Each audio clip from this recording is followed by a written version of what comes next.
Welcome to Portals of Perception and to the Universalis project number 16. I am here with Kyriaki Nikandrou and Heney. Welcome.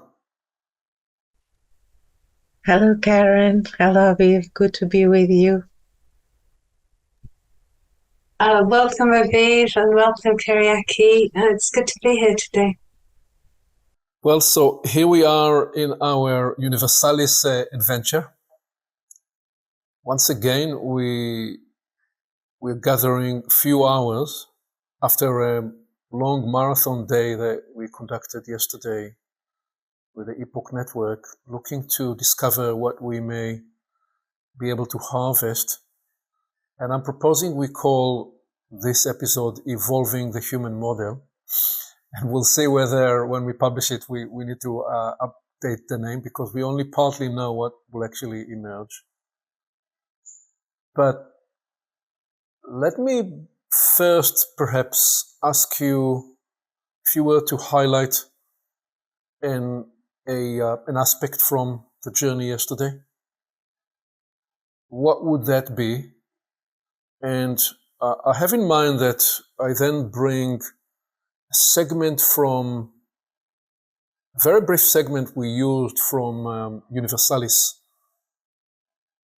5, the fifth recording, and then that I look to establish certain core premises about the Universalis project, some by way of recapitulating an aspect of the journey, and some in the context of the journey yesterday. And then that I attempt to,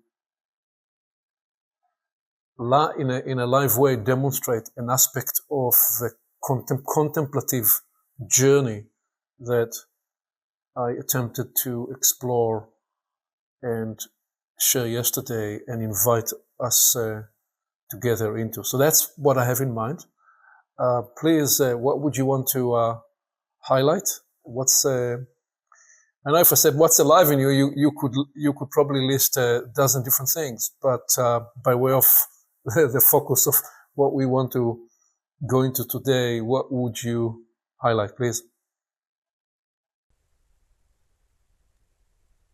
Well, I must admit that I am still under the influence of what attended us, and also contemplating a lot of the inquiries that were raised, and the new incoming knowledge that arrived.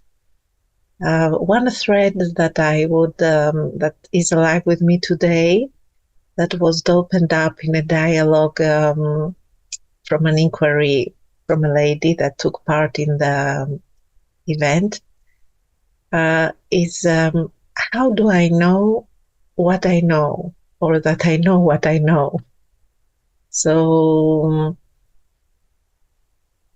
how really to see knowledge through different lenses. So that's what I would say as a starter.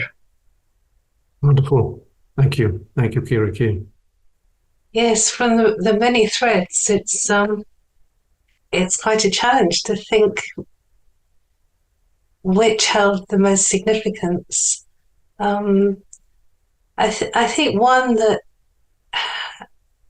and it weaves through the whole of the Homo or the Universalis project, to do with the evolution of consciousness, and really how that works, where the consciousness really is found in humanity, and how it outplays through the epoch with the different progressive influences that are onsetting and changing the dynamics of the evolution journey. And then really the significance of the point that we're at now, and how to think about consciousness, and then how to think about how we think, and how we access knowledge, and how we what faculties, the awareness of the different faculties that are part of the concept of consciousness, because it's never going to be a one thing. There will be different aspects to it. And then the ways to, in a way, engage with the aspects of consciousness that will have the most use for humanity and the most connective conductivity, and not be, in a way, stymied by history, intellectualism, the deadening influences that we're kind of almost not aware of sometimes are at play. So it's to do with the dance of the multiplicity of really what consciousness is, from how to be most effective with this great, incredible gift that it is. Yeah, beautiful. So you're bringing two very large spaces that are interpenetrating and co-arising. The inquiry about knowledge and how do we know what we know, and a body of work that we started to develop yesterday that describes different ways of knowing and different types of knowledge, which we may be able to capture on this recording or on the next one. And very closely related, Karen, the inquiry of the evolution of consciousness and what is its nature and how does it relate to the faculties that metabolize knowledge and acquire knowledge. So you kind of already in both your proposals or distillations, you're diving us like 2/3 into the journey I'm about to unfold, which is great. And yeah, the other thing to maybe say with that is that these are territories that many people stake a claim. These are frontiers that are often now the leading frontiers in several spaces in academic pursuit. There are very smart people that are asserting positions and articulations about the epistemic landscape and what shapes it, number one, to do with knowledge. And the very smart people on the frontier of various universes, shall we say, on the podcast and YouTube world. And there are important conferences where people come to talk about the nature of consciousness, and that without even bringing into it Eastern traditions. So, which is another line that inquires in a similar way. So what we are about to do is we're about to enter these spaces from the side door, not from the front door, so to speak. In a way, carving a different space, which is curious because we said right at the get-go that the Universalis project, when we, in the first ever recording, looked at the 1,000 faces of the Universalis arising, this was actually still in conversation with Jeff van der Kloot, we said the first nature we will focus on is creating space. So it's curious because we're using the same word sometimes, knowledge, consciousness, and there are different categories, or the word evolution, there are different spaces and disciplines that claim these words and claim these quote-unquote categories. And we may travel into those spaces through different pathways and in different ways. And we may mean something that has more roots in esoteric understanding of the world and the universe rather than something that is contained, or dare we say even captured, with a physicalist scientific view of the world. So, and I'm saying this now as a scaffold I will pick up in a little bit as I seek to try to demonstrate my journey with the prospect of contemplation, and why we are asserting that contemplation is such an important aspect of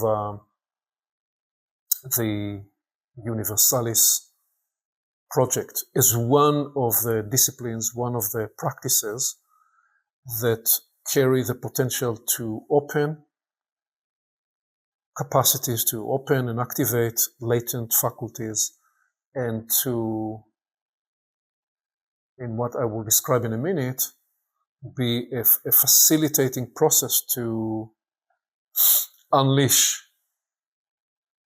and liberate greater interior conductivity. So how about that as just framing the approach? And I actually want to, Karen, you're quite psychic, because in what you said there, because I actually want to, which I'm not surprised, right? Where I would like to start, so yeah, I'm proposing we call this the Universalis Project 16, Evolving the Human Model, and I want to pick up this, which, Karen, you started to hint to. There was a earlier segment from the Universalis 5, the Evolution of Knowledge, where we reflected on what we then call the 7 modern agents of interior deadening. What are some of the factors? What are some of the trends? What are some of the persuasions that disenfranchise and oppress the inner life and their capacities? And the reason to bring it into today is because, in a way, whatever I'm going to try and propose that we ought to move into, and that Universalis prospect is calling us to, is summoning us to, we will need to overcome or transcend what we're describing here as those 7 persuasions. So that's the reason to bring it up. And the first one is just a materialistic persuasion, and how dominant it is in the world in so many ways, even in how it shapes our faculties, in that we are oriented to see physical things. And we forget to remember that before the physical universe, there was an energetic universe, and not only that the energetic universe has different substrates of energy, different dimensions of energy, all the way to very rarefied, and then even beyond rarefied energy, other dimensions of energies that at the moment we don't have scientific tools to measure, which perhaps is one of the reasons why we've only been able to detect 5% of the energy of the universe. Just curious inquiry to contemplate. And the suggestion is that one of the problems with the materialistic orientation is that it forever distances us from the more than human blessing realms, which is partly what I'm referring or hinting to when I'm describing the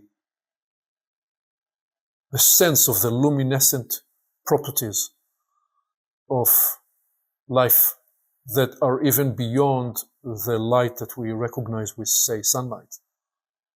Which we can feel, we can sense, even we can sense when we are able to access in ourselves a kind of a symphonic flow, or a sense of well-being, or a sense of an inner glow that we can sense in ourselves, and we can sometimes see with others. What are these realms? Obviously, current science is, and current intellectual pursuit is not necessarily accommodating or recognizing or affording us access to this. So, and the second I brought here is intellectualism. And it refers directly to where you both started, in the sense of knowledge and in the sense of consciousness, and how much the knowledge and the consciousness that we associate ourselves with and pride ourselves for,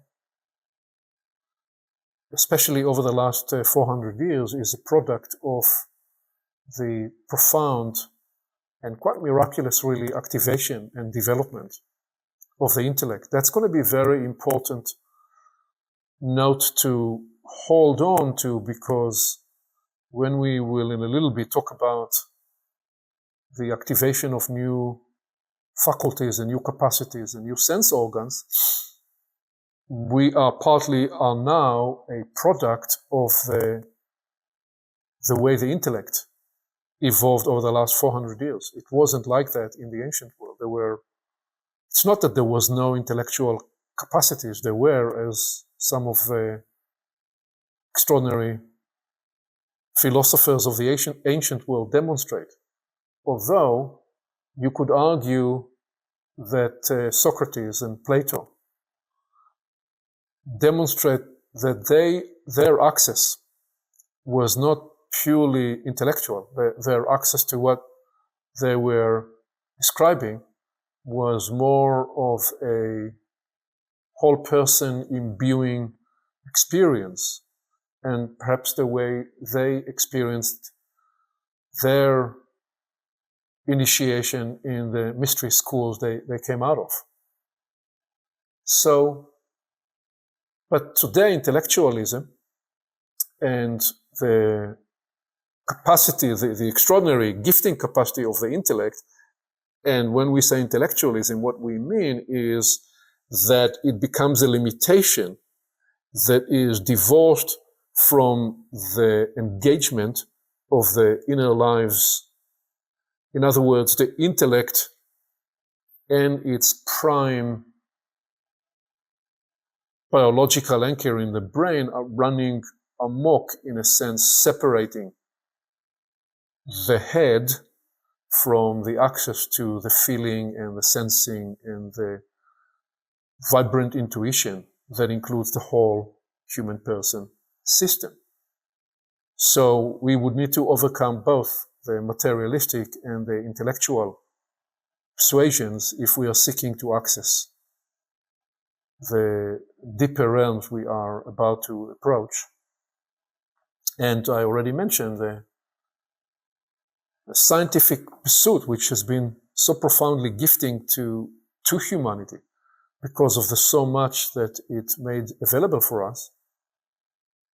But in conjunction with the other two, when I use the word scientism, what it does is it is a way to say, well, a scientific inquiry that became dogmatic in a physicalist universe and begins from the physical and defies the possibility of other dimensions of life that we get to experience in and through living a life, that becomes a great problem because it diminishes the human capacity to a limiting paradigm that denies the intuitive and the other dimensions and pathways and forms of knowing. So these are the three big elephants in the room we need to overcome. And then you add to it how knowledge and the pursuit of knowledge, and even the pursuit of many things that are spiritually related. So much of the human experience today has been packaged into a commercial context. So much so that the very fact of human life is there are large segments of society or the media where we don't talk about human being, we are talking about consumers. So human life is seen as a unit of production rather than a unit of creative communion. So, and if you were born in the 20th century or the 21st century, you came into a world that the messaging about the commercial activity is the central arena of life. It has been inescapable. Simply by even the paradigm of modern life. If you're going to do anything, you're going to have to find a way to support yourself financially, which it's okay. I'm not complaining about that. It's a fact of life. What I am describing is how it becomes a limitation, an arrestation, a persuasion that limits and contracts your capacity, often from the larger range of human faculty and its permission. And then you add to it how the modern world and the postmodern world became so bureaucratic. And I don't mean this just in the sense of obviously the large bureaucracies of governments in any of the countries in the modern world, where if you want to get anything done, you got to go through things. And even in this electronic, digital age where supposedly a lot has been automated, you still need to go through one bureaucratic hurdle after another. And each country can pride itself for its own bureaucracy. But I don't mean it just in that sense. I mean bureaucracy in a broader, looser sense, in the sense of, for example, if you were to go into any academic inquiry, there is tremendous bureaucracy in the academic world in that you're expected to first study and learn all those other layers of what was said by whoever was said before, which of course is tremendous, can be tremendously valuable in the sense of even a kind of an academic initiation to knowledge that you wouldn't otherwise have. But what it does is it in a way takes away from you earlier in life the permission to strive for originality. And the point I'm making can easily be argued against, because somebody would say, well, how do you suppose anybody will reach for anything original before they truly, genuinely studied all there is to study before that? Right. So that's the point of argument that the academic people in the academic world will often genuinely and correctly assert from the standpoint of knowledge. But I'm actually, again, as I said, I'm coming not from the front door, I'm coming from the side door. My interest in asserting what we are asserting here is more the human experience. What is it that occurs in a life when it is denied the access to its own natural brilliance, and how do you do that? How do you facilitate that and offer some guardrails and some framing and some safety, so to speak, in terms of accessing yourself, but having something to access yourself with? That's the conundrum of anybody who will design initiatory experiences for others.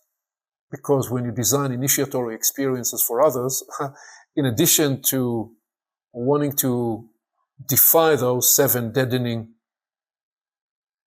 influences and persuasions, you want to offer people some kind of a framework and tool sets so they can bypass all that stands in their way But what you want to offer them is just sufficient for them to access themselves, rather than offer another dogma that they will that they will use as a prevention or as a separation from the creative brilliance that they hope to unlock inside. So to add to these 5, I would say the never-ending conflict and rage-inspired media and social media. It's just an unbelievable noise and distraction and problem for anybody that would try to attune, commune, sense to the deeper inner lives and the latent faculties that we are inviting in the Universalis exploration.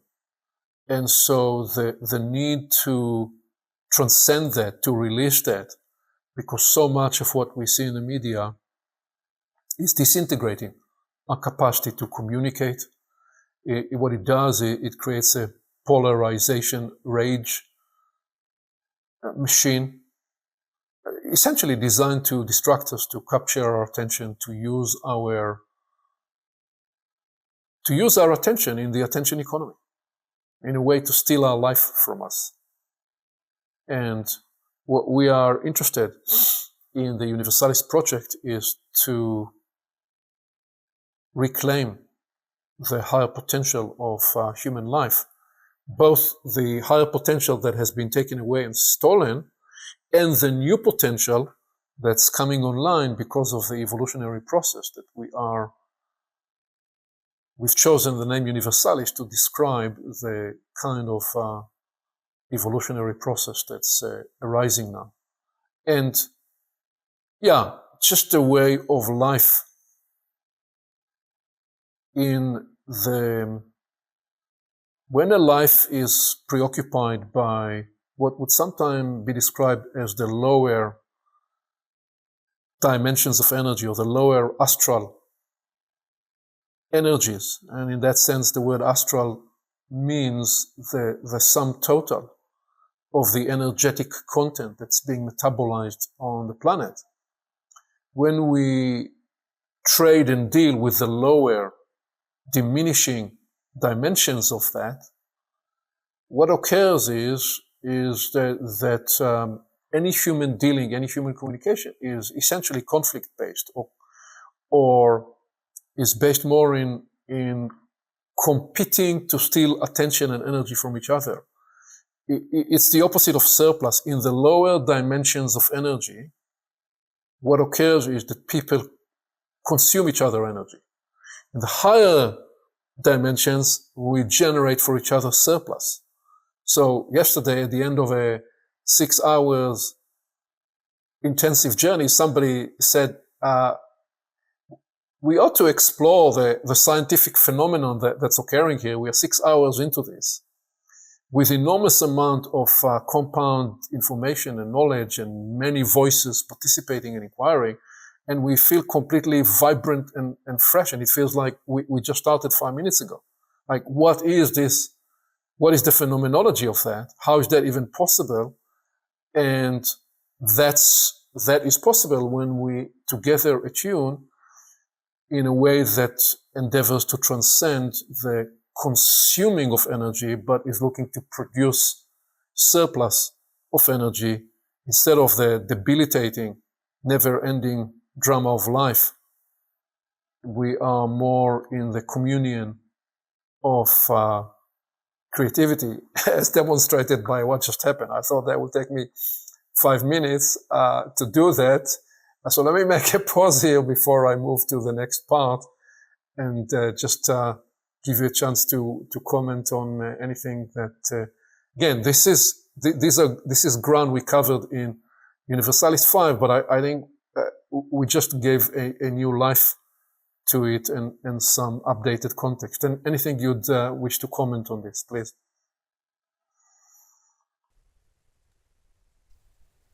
I would say, go on, Karen. Yes. No. All right. Yeah, I would say that all these influences present a noise that covers our own unique voice, our own natural genius, and cover the impulse of curiosity that arises in us as children, and conditions our access to knowledge. It's like maybe going into a vast sea wearing all kind of coats and coats and coats that do not allow you to feel the sea, to experience it on your skin, let's say. So they present a weight that shadows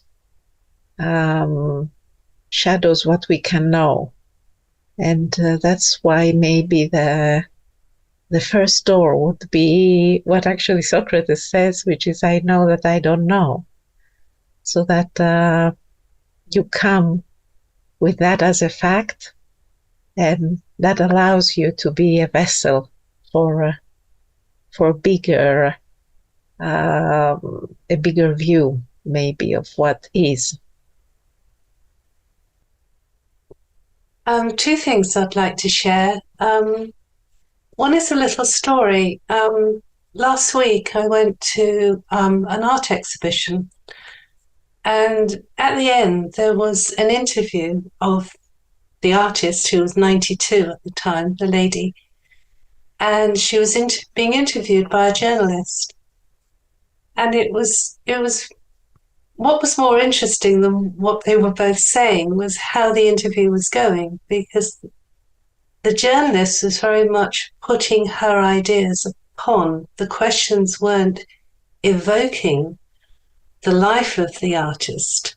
They were presenting kind of intellectual questions. And there was a point where the artist said, "You're coming at this all wrong. You're coming at this too intellectually. You are missing the whole point of my life as an artist, which is about how I feel it and how I evoke it and how I create." And it was very, very interesting to actually experience that, because I thought, I can see what's going on here. And the other thought that this is evoking is that with all these elements going on in our lives, a lot of them so programmed, we're not so aware of them. It comes back to this question of consciousness, because what it's proposing is that each of us in our own ways have to consciously develop the capacities to be able to access those other elements that are the human elements, the human faculties, that to readjust the balance, to bring those to the fore. So rather than fighting these scientism and commercialism and intellectualism, we make the other faculties stronger. Indeed. Thank you. And thank you for these observations. So it's curious. What I just learned is that there is so much we covered in earlier Universalis explorations that we could probably come back to some of those and bring them up to date. That's what I just learned in the last few minutes.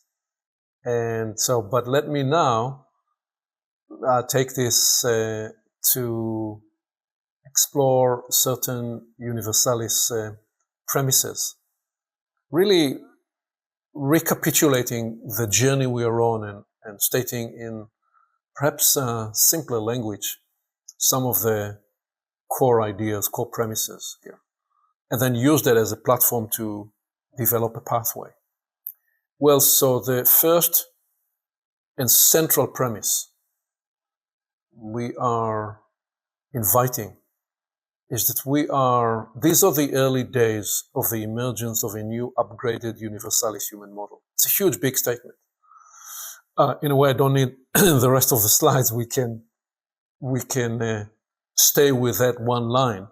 Although everything we are doing in the Universalis project is an effort or an endeavor to substantiate this, or to paint this, or to build a cathedral of that actuality from so many different angles.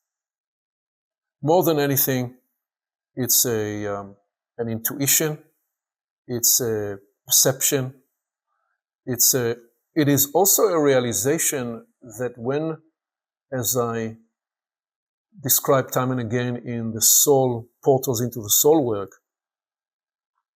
we are not going to be able to solve the problems and the convergence of challenges that we generated, which we call the meta-crisis, through the same mental model, the same mindset that created these problems. So the question is, where will a new mindset arise?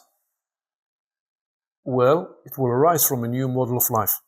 That's an exoteric way to perceive the Universalis model.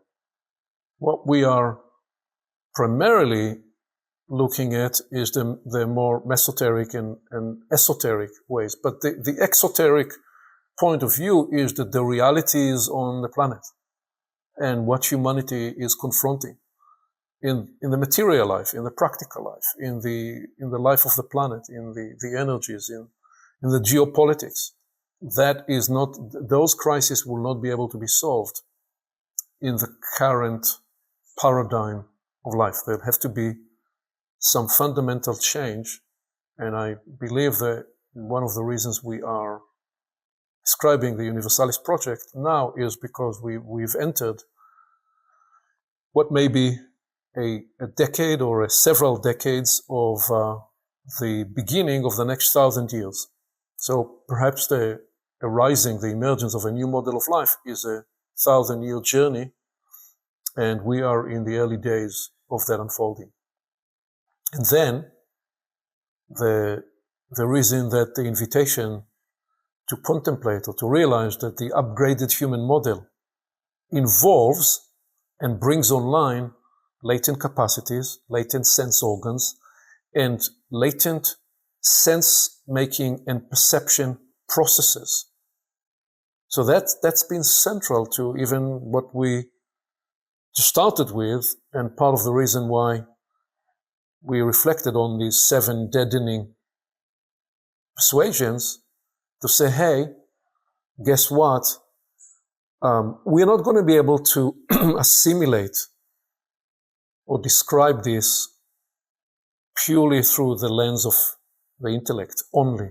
You're going to have to bring other dimensions of your sensitivity, your sensibility, your other latent faculties. And as you do so, you are engaging some of what has become dormant because of the nature of the last few centuries, and also you're potentially activating what is now becoming accessible. And thirdly, that to facilitate the emergence of the Universalis model, humans, as we indeed said in the beginning, need to create space. And the way you create space is you engender increasing interior conductivity. And actually, they work in tandem. So conductivity creates space, and space allows for increasing conductivity. And I will get to describe in a little bit more about what we mean by conductivity, but the placeholder to begin with is to consider that when we describe interior conductivity, we're truly describing the interior spaces and dimensions and capacities with which there is creative and connective powers that are being unleashed. And that when we describe the Universalis potential, we are inviting that which has been the holy grail of people from the beginning of time, when people in different times talk about searching for the muse and wanting to be available for the inspiration. Well, they were describing sometime in their unique way how they were searching for the space of inner conductivity where something else could join them. Indeed, something else could join them. And throughout the ages, we looked at these people as the special ones, as the few famous people we know in the arts or in any really other space of human expression, statesmanship and leadership. And we saw them to be the geniuses of the age. And what we're truly describing and inviting in the Universalis context is now we've entered the time where the natural latent genius that's locked in every person can actually come online. It doesn't mean that there will not be still people who will really shine in an extraordinary way and become a source of inspiration for many. It doesn't mean that there is no space or need for leaders and teachers in different spaces.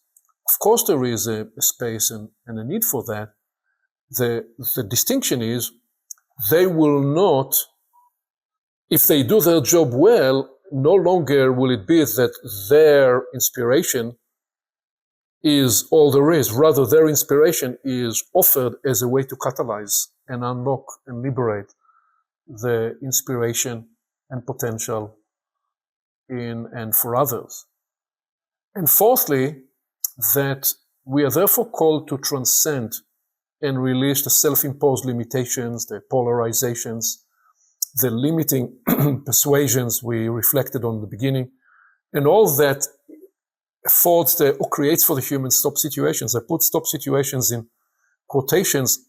It's a name we give to anything and everything that becomes a blockage to the natural evolution, natural unfolding, natural liberation of the human faculty in its capacity to become available for inspiration and new knowledge and all that really is seeking to parlay with the human experience. And so therefore what we're describing here, that on this Universalis journey, we are learning to embrace and integrate new ways of metabolizing knowledge, new ways of metabolizing experience, and that these, as you both highlighted in the very beginning, open therefore pathways, open and activate faculties to metabolize knowledge in new ways and to metabolize new kind of knowledge, including metabolize old and ancient knowledge inside a context where what supposedly was old knowledge, esoteric knowledge, becomes activated in a whole new way because it is metabolized and processed by new faculties that are coming online. And that, therefore, what we ought to consider is, so when we talk about human cultivating interior conductivity, we are also saying that the human cannot change itself. We cannot change ourselves by ourselves. We can try hard and make small adjustments, but really, having now spent the entirety of my adult life, more than 45 years in this as the project of my life, I can now feel that I can say with confidence and offer the testimony that to catalyze upgrade and to catalyze change, to catalyze evolutionary change, humans need to connect and commune with the sources, the inspirations, the transformative potencies and powers, those that carry upgrading conductivity. So we're talking about the interior enhanced and augmented conductivity, and one that then invites and connects and communes with the luminescent more than human realms that we say more than human, but these are realms that lives inside and with humans because they find their joy and liberation in and through us. And when I say those realms, I'm describing in a very loose and general way the invisible realms of the kind of translucent, rarefied spiritual energies that we're never meant to be without, we're never meant to be separated from, we are always meant to be immersed with. And the suggestion is that a universalis life is a life that attunes and liberates that. Why universalis? Because these are the higher, finer realms of universal life, and in the context of the universalis journey that we described earlier on, through the various stages of the epoch, we are now in the initiatory phase on the journey from a planetary human to a solaris human, now to a universalis human, such that the universe at large can be birthed and get its fuller expression in and through humanity and through the planetary theater. Let me pause here and invite your thoughts and comments, and is there something you'd like to highlight or to comment to, please? Well, I would say, what is that inner conductivity? How do we build that inner conductivity that will be like the honey that attracts the bee? It's interesting that many people, many scientists actually, had a revelation about a new invention whilst they were dreaming. So that is very interesting.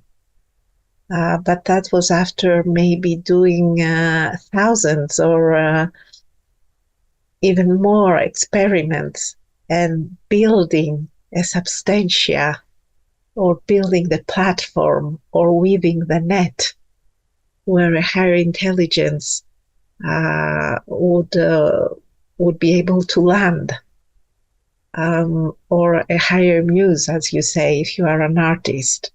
So how many hours maybe a pianist would have to play and play until a special symphony find that they are the suitable vehicle through which they would want to manifest. So really the inquiry is what builds in us this, in a way, thickness of experience, I would say.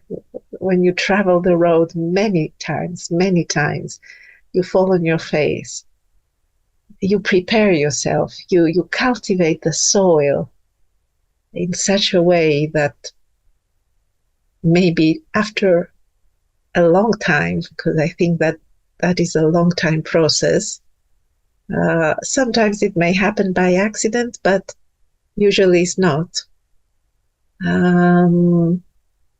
So really, what are the pathways of building, developing, cultivating this conductivity that would provide a completely different form of education to access knowledge in a way that is not only conceptual, although we don't want to deny that as well, or only referential, so that encyclopedic, as you say, but is a knowledge that is transformative, is psychoactive, is opening new frontiers and finding really original solutions.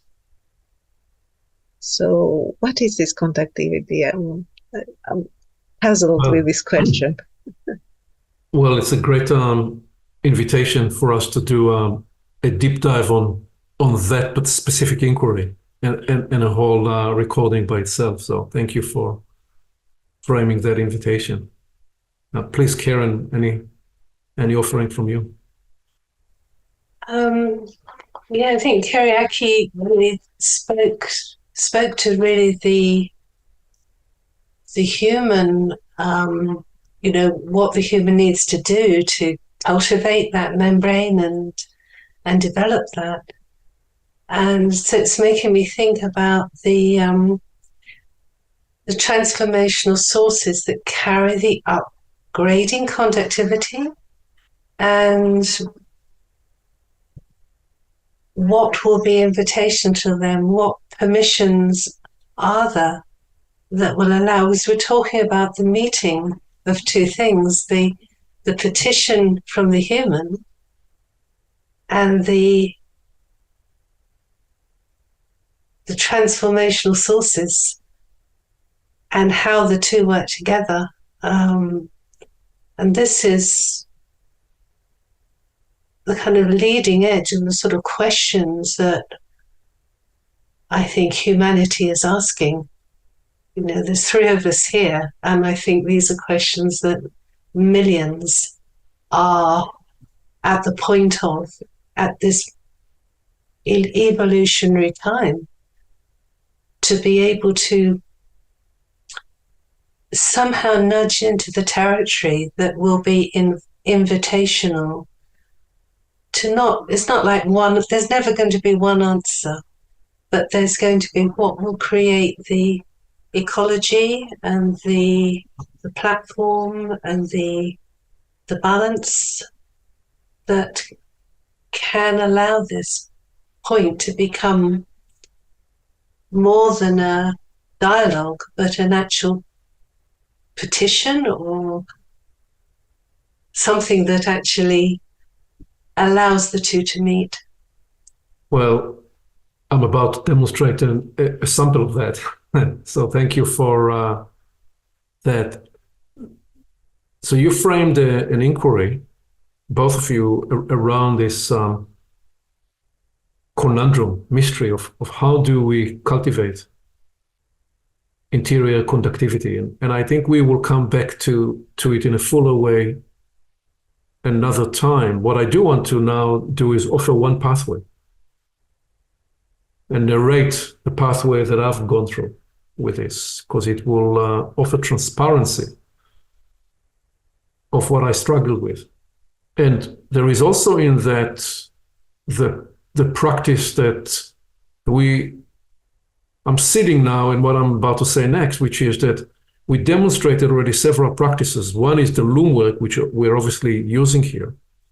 The second is the formulation or the framing of permanent line inquiries. And when we say permanent line inquiries, we actually do mean inquiries we catalyze with intensity, very much in the way Kyriaki described as a scientist who is living into the inquiry with such intensity that he will get or she will get the answer during sleep or during dreaming. That is an example of an intensity of permanent line inquiry.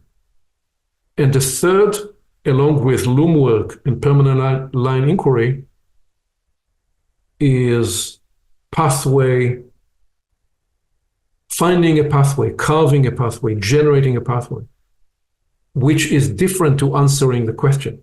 So one of the practices we developed via the intellect and the process of reasoning in the way reasoning has been used over the last several centuries is we ask a question, the question like open a frame and the answer looks to complete the missing part. And what we are doing is something completely different. We are carving a pathway such that we take the energy, not the energy of the inquiry, not as something we close, but as something we open that leads to more and more possibility, which is why it creates surplus energy. And the sample I want to use will highlight these two spaces, the the core practice that perhaps we can propose alongside Loom work process, alongside permanent line inquiry, and alongside pathway finding. If you pull them together, there are three dimensions of the way and the practice of contemplation, and specifically Ensouled contemplation, by which I mean more than just the brain and more than just the intellect. So I shared a story yesterday, and I'd like to pick up the story and actually open and explore live dimensions that we didn't have time to explore yesterday. So I don't know exactly what's going to appear in that, but let's discover. Well, where I began that is describing that in the early 80s, I was still in the Air Force, and I stumbled on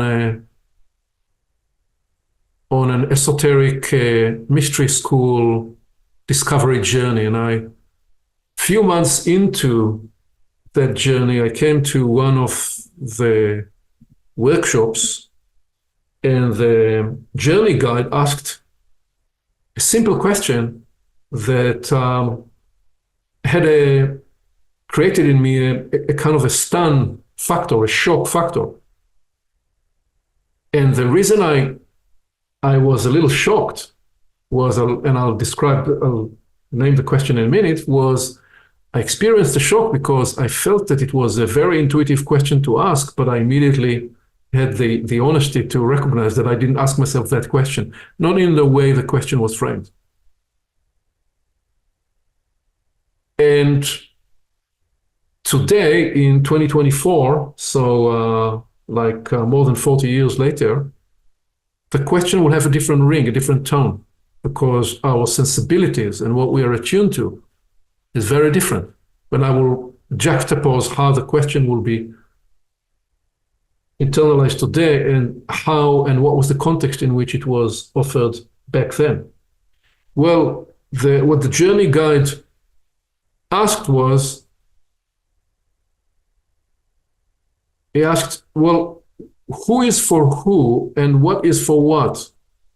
Is the human here for the planet or the planet here for the human? Which is a provocative way of framing it, because it deliberately is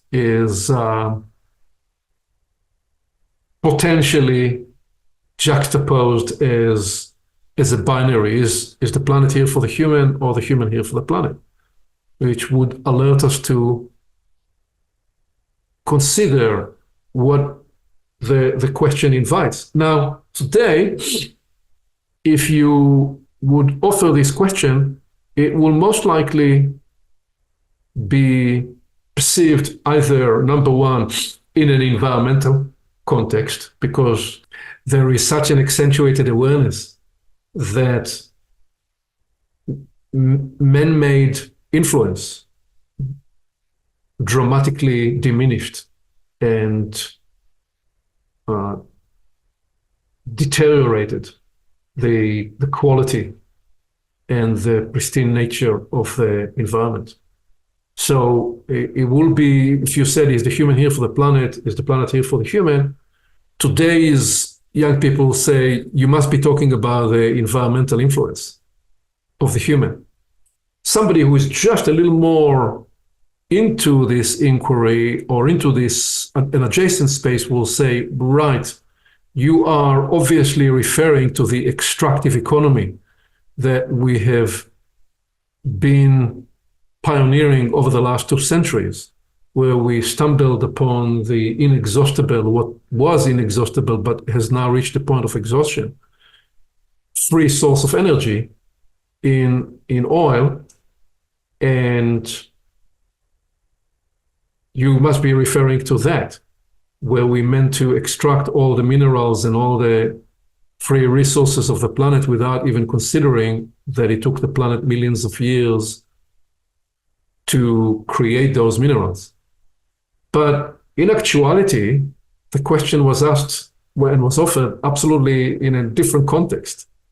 It was an invitation into an esoteric inquiry about how planets were formed, why planets were formed, what was the function of planets from an esoteric point of view and a spiritual universal point of view, and it coupled the inquiry with the inquiry of what is human life about, why are humans on the planet, and what is human life meant to be interested in and be exploring, and how these two processes, the process of the evolution of planets and the process of the evolution of human life, how the two interrelate. That was the suggestion. Although I didn't even, back then, I didn't have all those inquiries activated in me at the time. Not at all. It was just an early pathway into the journey. So, but I now face two questions. I faced the inquiry about, is the planet for the human or the human for the planet, here for the planet? Who is here for who? And I had to face a second question, which was, why was it that I didn't consider the question and never framed it for myself?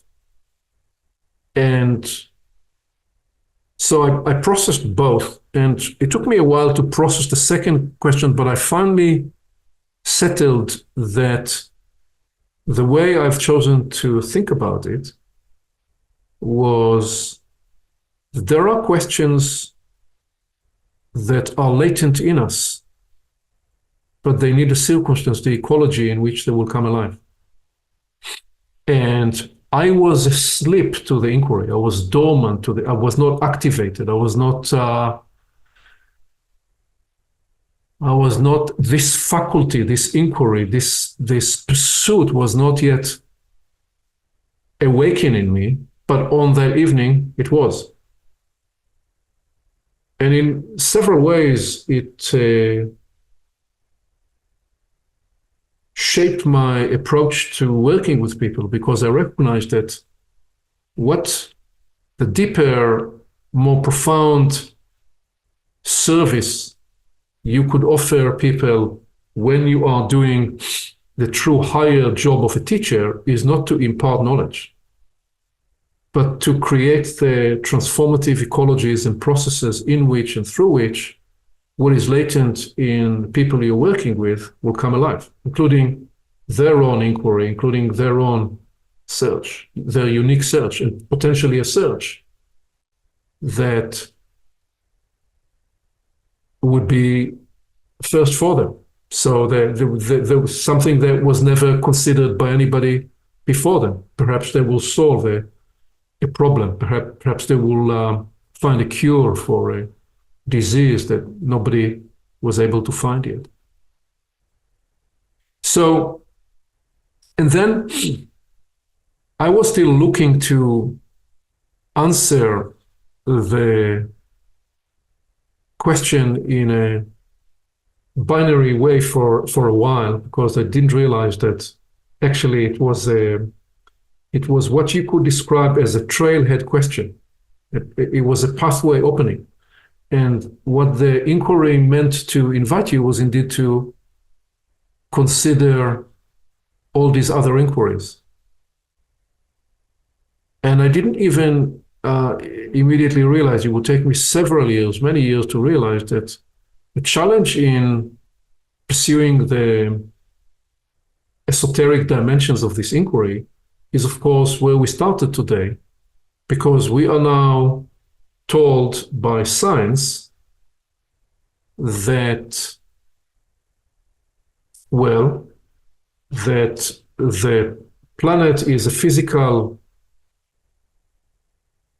kind of a rock flying in space that in some miraculous way has an atmosphere and just the right kind of ingredients for life, and that in some way, at some point in the evolution of the planet, there was just the right chemical combination in some of the areas where there was enough energy and heat, and life emerged. That story that science tells us about the emergence of life, I deliberately told it in quite a simplistic way. But what it does is that story then is purely a one vector ascending story of life. That life began as a very primitive cellular or one cell kind of life, and that it evolved over time to multicellular and more complex life. And as the complexification emerged, more complicated, or more complex rather, not complicated, there is a distinction between complicated and complex, but more complex organs emerged.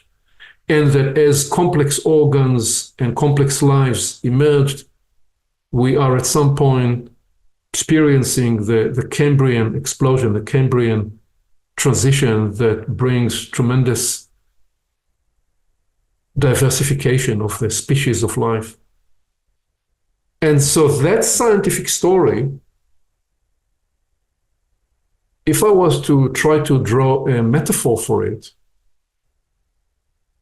it describes when it looks at human life, because ultimately it describes that as life got more and more complex, at some points out of that complexification, the property of consciousness is arising.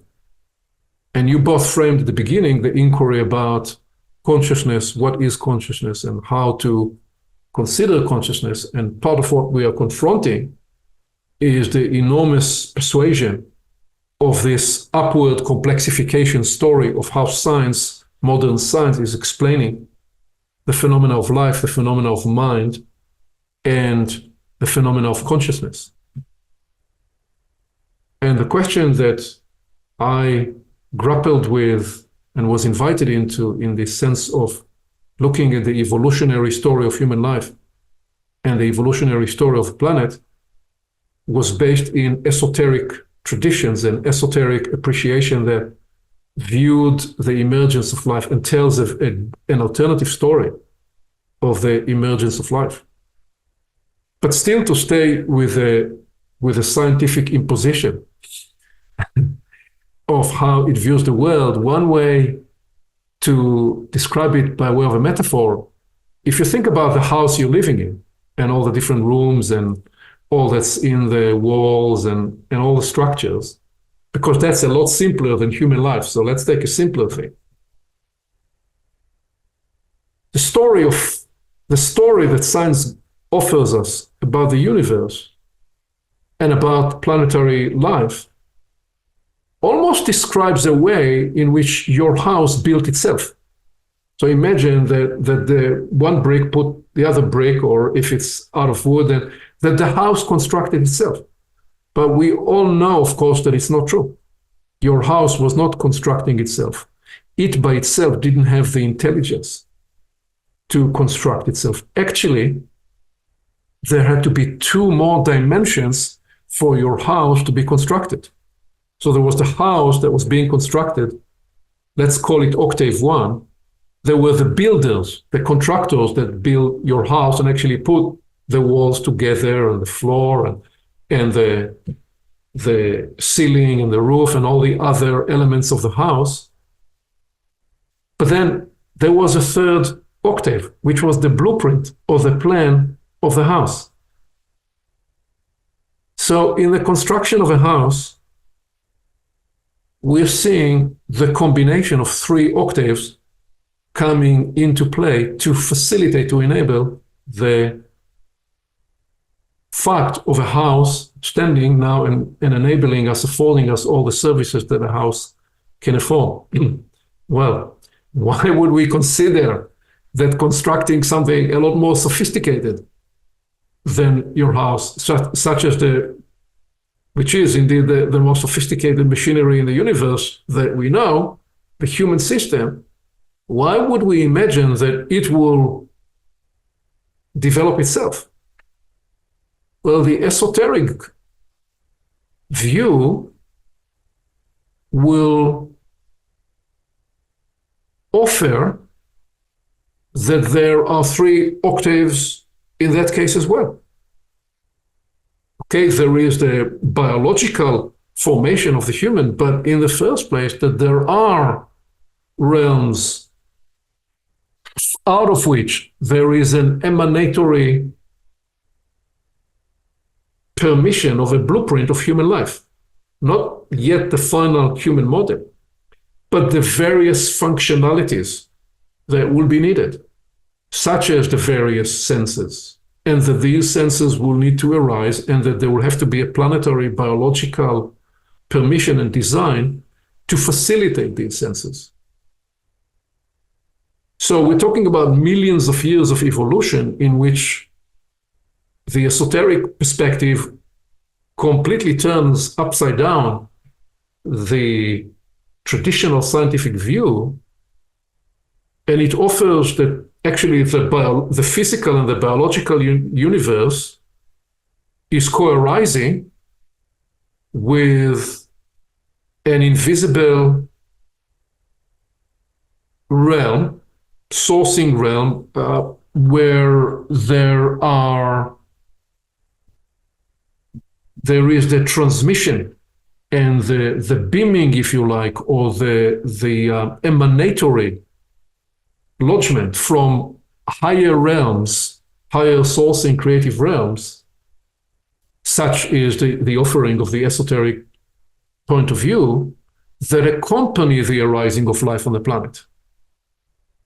So that's a very different perspective. Now, at the moment, I'm simply putting them one next to the other, the scientific story of life and the esoteric story of life. Of course, when you describe the esoteric story of life in a scientific laboratory in any of the major universities, you'll be laughed out of the room. And you'll be asked some very hard questions. Well, how can you prove it in a test tube, these other realms you're talking about? To which I'm saying at the moment, we cannot prove it in the scientific testing laboratory because we don't have the tools in the laboratory to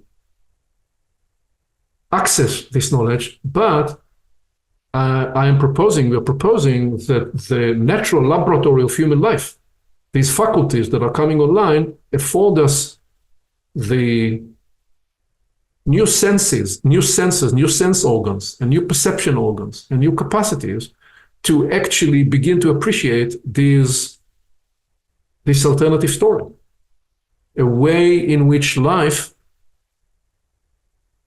did not emerge out of some hot pools of lava, but actually that life was seeded, was planted in an energetic form with coded intelligence, inside of which there was in the first place the promissory grace and the promissory grant of the arising of a human capacity, a human faculty, one that over time will evolve conscious capacity and then will evolve conscious capacity to its next breakthrough ability and capacity, which is to become conscious of its own consciousness, all the way to the frontiers of consciousness today, where consciousness is not only conscious of itself, but is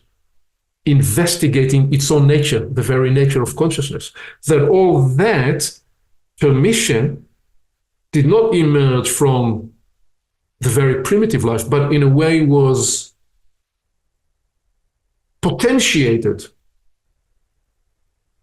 in the very formation of a planet, and that a planet would arise, and different planets will arise at different times inside a specific function to facilitate the emergence of the whole what we will describe sometimes as the vine of life, that includes plant life and includes the animal kingdom, all of which is serving as capacity building of one blueprint after another, okay, because the nerve structure that is emerging in the human system is one that will need to use the blueprinting and the development of some of the innovative emergence of plant life.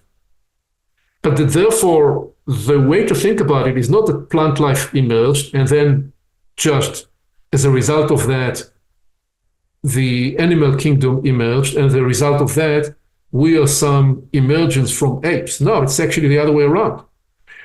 All of it is done, all of it is evolved, all of it is developed with the teleology of the human permission in the first place, and that the human earlier planetary manifestation is in energetic form.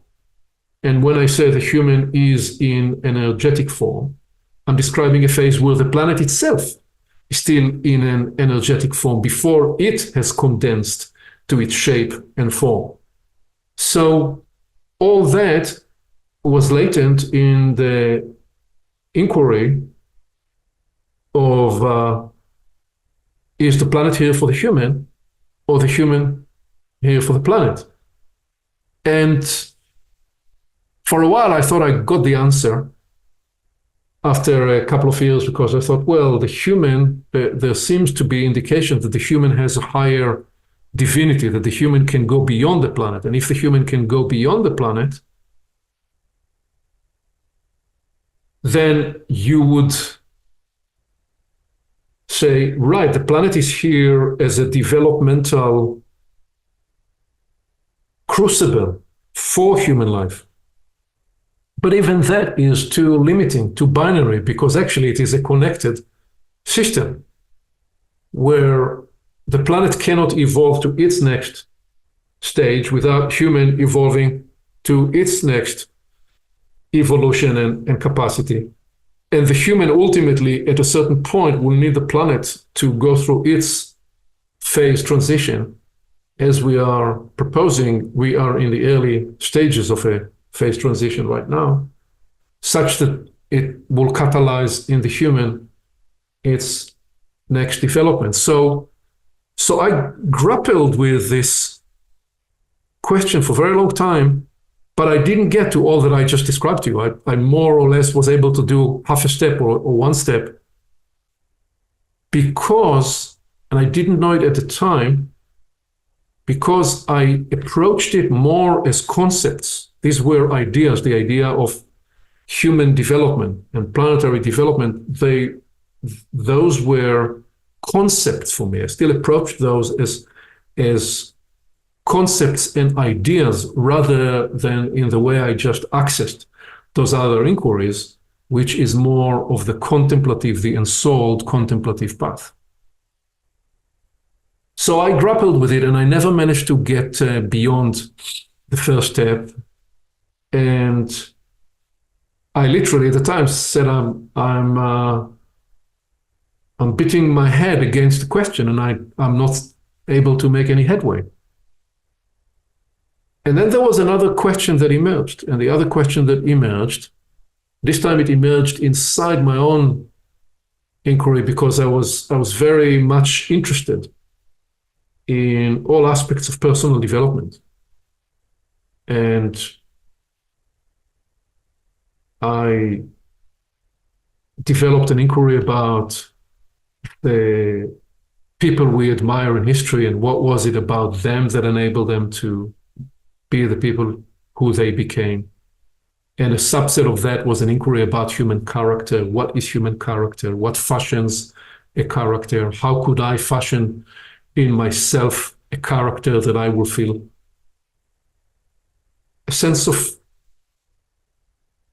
pride, and pride in the right sense, in the sense that I'm living up to the what I felt would be the noble potential of human life. And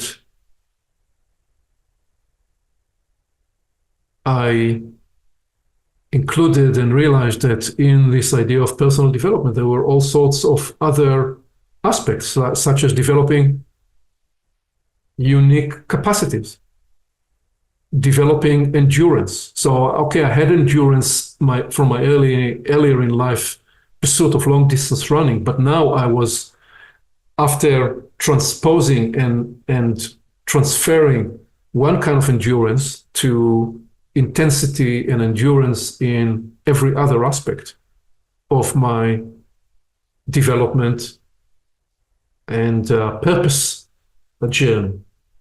So I became very, very interested in all aspects of personal development. And then I was introduced to a parallel inquiry, which is what we are focusing on as the main inquiry, the main pathway of the Universalis project, the idea of that at some point there is a potential of an upgrade of the human model. And what was that? And so I developed an introspective exploration, inquiry. What's the relationship between personal development and the evolution of the human model? And I started asking myself, well, is it the situation where if one person or several people will catalyze in themselves profound development, will that in some way facilitate or accelerate or energize the potential of the upgrade of the human model? And by the way, when you say something like this and you speak about upgrade of the human model and that you are describing potentially a behavioral change causing change in the human model, it sounds radical, but it only sounds radical when we forget to remember that it occurs to us we are experiencing this in the everyday life of this time. For example, we don't yet know how, but we do understand that the usage of digital devices and, well, the computing revolution first, and then the internet and the usage of digital devices and smartphones and all the rest of it, completely rewired our brains and rewired the brain of younger generations. So why do we suppose that usage of external devices and the habits we build around those will change the synaptic diagram in our brain, and what we choose to preoccupy ourselves with and what we choose to focus on will not change? We do know for a fact there were earlier scientific explorations and brain imaging explorations with people that meditated for many years and other practitioners, Zen monks, and so on. That was done earlier late in the 20th century, early in this century. And they found that obviously the areas that are emphasized in the brain would be different. So why do we suppose that if we, as we are suggesting here, if there is a way for a human to generate and engender increasing conductivity, and that increasing conductivity will mean that the kind of plasma-like energy that imbues the whole of the human system, including the brain, that if you are saturated with different kind of energy, why would we not consider that it will accelerate the initially new circuitries of connection in your brain and potentially will give rise to new kind of invisible organs, faculties that are unlocking new capacities, new kind of energetic and sensitivity capacities and more. So I got very interested in the relationship between the human development prospect and the evolution of the human model.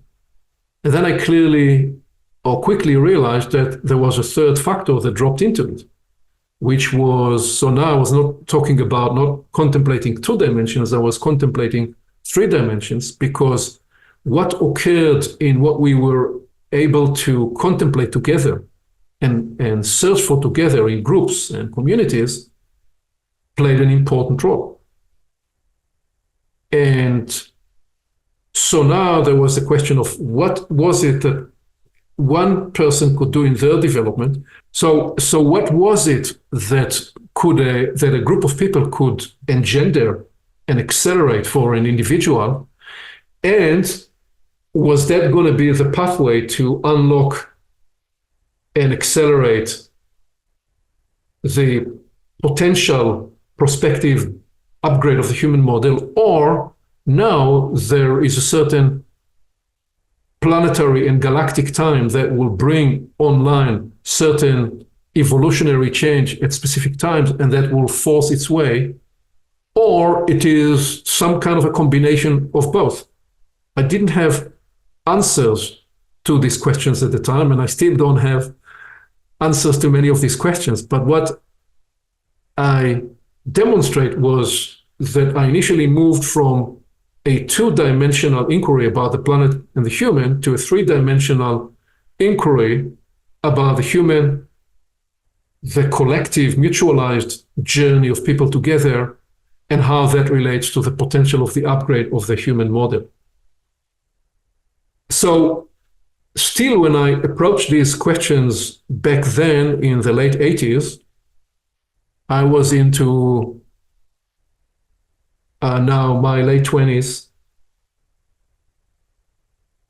I didn't get any headways. I felt that I was still grappling with concepts and ideas. I couldn't do what I can now do in terms of accessing these.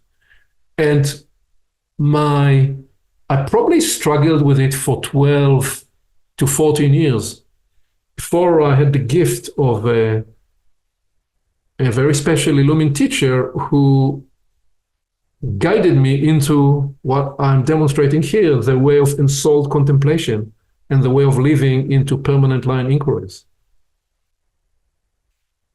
And I felt that a whole universe started to open for me. But it wasn't that it opened right away. It was more like in the old days where you will develop a film inside and you put the paper after you exposed it and you put it in liquid, and gradually, very, very slowly, what you took as the impression of in that photography will begin to emerge on the paper. That was the nature of my journey with the contemplative pursuit. It was, I would sometimes abide with a question, abide with an inquiry for a very long time until it offered its yield, until it offered its revelatory property. So what we did yesterday, used these 2 examples to then lead into a contemplation of not 3 elements, but 16 dimensions. Contemplation that involved 16 dimensions, some of which I mentioned here. And the pathway I am demonstrating is one that I have now been on for more than 40 years. So part of the access involves many, many long nights of staying with an inquiry and writing about an inquiry, or sometimes writing for 9 months about one idea every morning for half an hour. Well, that was the practice I took on. I took on for 9 months to write, and I needed to write every day something different about one core idea of personal development. The idea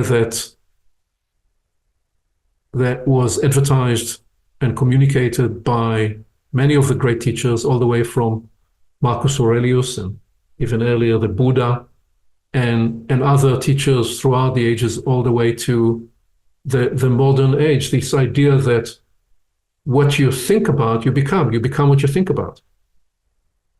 which never meant that if you thought all day about horses, you will become a horse, but meant that if you think about horses and work with horses, you will develop sensitivity to the large heart of the horse, and you'll actually begin to attune to the psychology and the inner lives of the horse, and you will become attuned very much to the life of the horse. So for 9 months, I wrote every morning about that one idea, and I needed to every day write something different.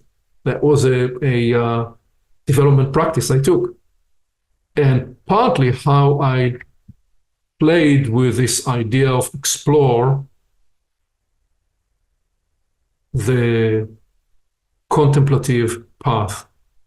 So I said quite a bit here, and I took more of a meandering nature to it because I wanted to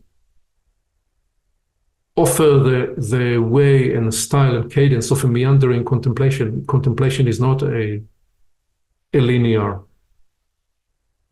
pathway. It's exploring traversing the territory, the space in all directions, all at the same time.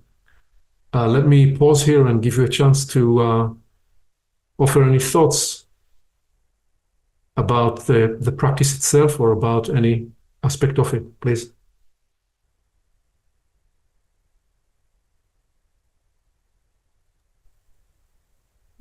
Karen, do you want to go this time? Okay.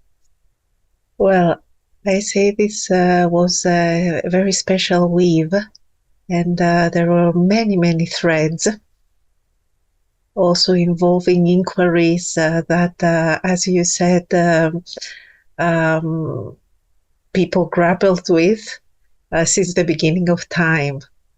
So some of the threads that resonate with me is this idea that you said that when you first heard this question of whether the planet is here for the human or is the human here for the planet, that somehow you were asleep to that question.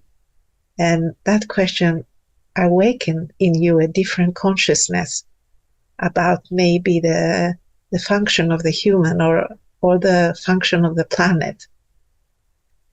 And this leaves me with a question whether we are sleepwalking through life, concerning many questions and concerning many areas of what actually is and of true knowledge and of what really is. And then on the question itself, I think it's huge. We could have here a whole forum with biologists and historians and paleontologists and geologists and really wonder about how life appeared and but I think there are two threads, and the one that in what you said, the one that is it all an accident, or is there a purpose? Is there a plan? Is there a teleology?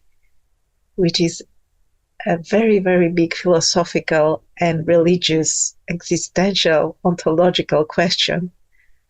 Or is first energy and cause and matter? And if energy is first, why does it need matter? So these are huge questions to ponder. And I think science and what has been discovered up to now, it's part of the picture. It's not that it's not true. There are roots of truth there, but it's part of the picture. And what would happen then if we were to develop a consciousness that is, let's say, more than the 5%, it's in the 6%? Are we ready? Are we physically ready?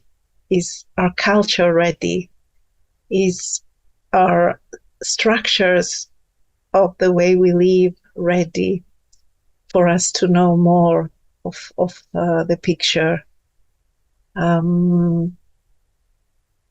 And then about the human evolution and the relation between the group and our purpose as model, to evolve the model. Yeah, I think all these inquiries, I don't know, they are like seeds that they're like seeds that whole flowers or whole trees of knowledge could be developed out of them. So really, thank you for pulling the parapet or pulling the curtain and introducing us to this panorama of possibility. Thank you. Thank you, Kyriaki. Please, Karen, any thoughts from you? Yeah, this is this weave is very, it's very provocative in so many ways. And recently I've been thinking a little bit about the vigor of life, and in terms of the universe and all life on the planet. And it's an unstoppable force. It's potent and it's powerful.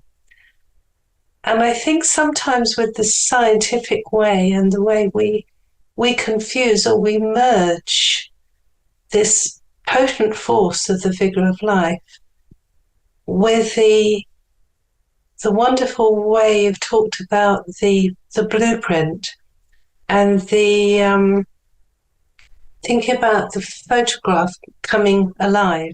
So there's this image of this photograph in the tray, and different elements come alive, such as the colors and the shape, and it gradually takes form. And this is how I'm beginning to see this emergent blueprint of the development of the human development and the evolution and the group evolution, all beginning to activate the latency, whether it's the latent questions or the latent codings. And that is different to the vigor of life, which permeates everything. And I think there's something in this separation that enables my faculties in a way to understand a little bit more of the story that's been woven today and the emergence of it from something that is seeded in an originating blueprint. Yeah. That's sort of where I am with it. Yeah, wonderful. Thank you both. And there's so much to further. Perhaps to make sure we clarify that when we talk about the group, we talk about ultimately the group of people you work with, but ultimately we're talking about the whole human story, humanity at large. That is the group we are part of, the humans that are living on the planet, in which communal arrangements can be profound catalysts for development. My sense is to lend it here very much, Karen, with this last note from you, that perhaps is an indication, invitation to process with the entire Universalis project the content through these lens, that you are not studying what we say, but you're letting the image gradually develop, as in the case of the photography, gradually come into focus. And as you highlighted, Kyriaki, in what captured you, that sense of, which I don't think is so unique to me. I think that many people have had the experience that they walked into a situation and something was activated in them, awakened in them. And it wasn't what the teacher said, it was that somehow the moment was right and the circumstance was right, and an inquiry was activated in them. So perhaps that's a way to journey with this Universalis project. Thank you very much. To be continued. Thank you, Aviv. Thank you. Thank you, Thank you, Karen.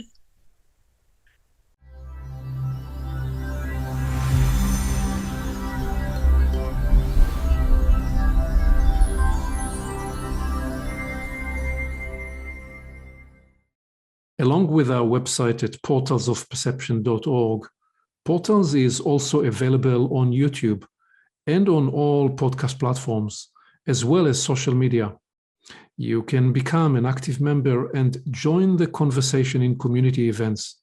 And you can help us get the word out by liking this content and by sharing it with your friends.